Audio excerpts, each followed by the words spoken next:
If you're looking for a more advanced mid-range model in Samsung's Galaxy A lineup, the Galaxy A56 is the top option this year.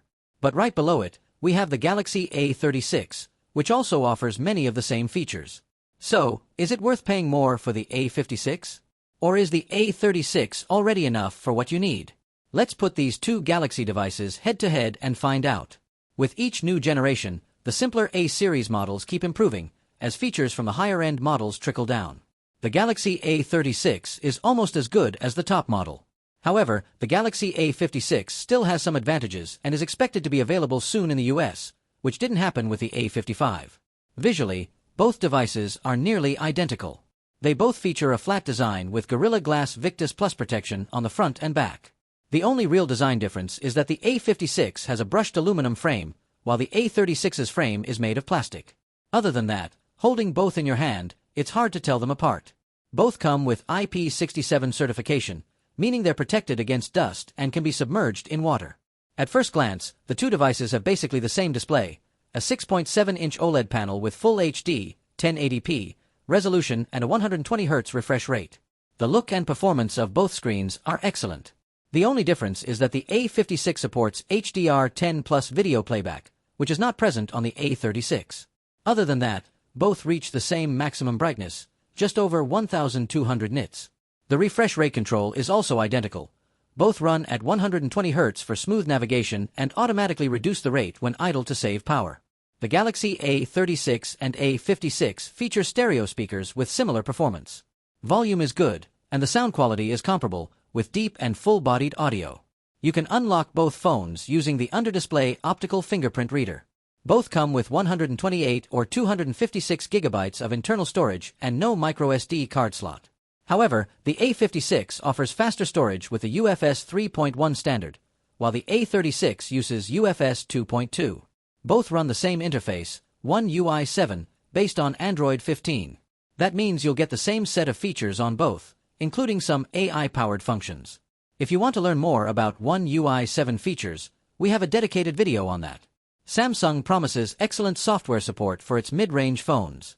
Both the A36 and A56 will receive 6 operating system updates and 6 years of security updates.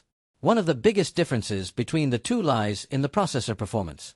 The Galaxy A36 is powered by Qualcomm's Snapdragon 6 Gen 3, while the Galaxy A56 features Samsung's own Exynos 1580. Both are mid-range chips, but in benchmark tests, the A56 shows around 30% better performance. The A56 isn't exactly a performance beast, but it might be the better option if you plan to play games occasionally. In everyday use, both handle common tasks smoothly. And as expected for mid-range processors, both manage heat well, they don't overheat excessively. Battery differences are minor. In our tests, both performed similarly, with a slight overall advantage for the A56. During gaming, the A36 did better. For video playback, the A56 offered longer battery life.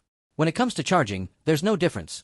Both support 45W charging and go from 0 to 100% in about 75 minutes. Now let's talk about cameras.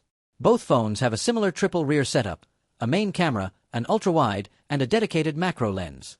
However, the Galaxy A56 has a different sensor for the main camera and a higher resolution ultra-wide camera with 12 MP.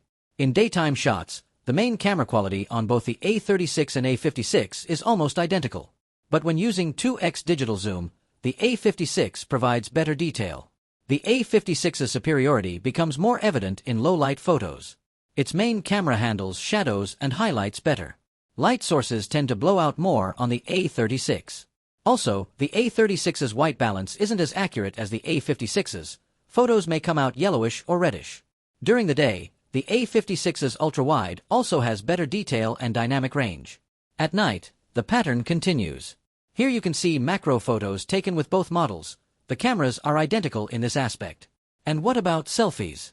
Both have a 12MP front-facing camera but with different sensors. The results are similar unless you look closely at the details. We also compared 4K videos recorded with the front camera of each phone.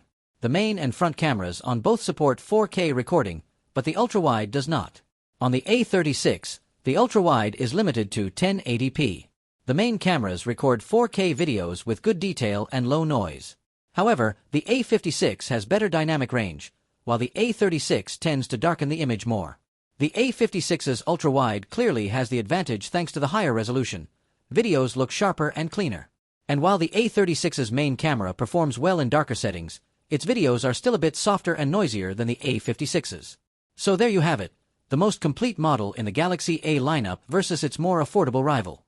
The Galaxy A56 and A36 share an identical look, the same IP67 protection, identical displays, and the same sound system. You get the same software features and support. Battery life is the same, and charging is identical. Despite the quality differences, the camera setup is functionally the same. The A36 doesn't bring any specific advantages, except for slightly better gaming battery life, but it costs about $100 less. Meanwhile, the A56 offers an aluminum frame, a more powerful processor, faster storage, HDR video support, and better camera quality across the board. In the end, the Galaxy A56 may be worth it if superior performance and better cameras are important to you. Otherwise, the Galaxy A36 delivers nearly the same experience for a lower price. Thanks for watching, and see you next time.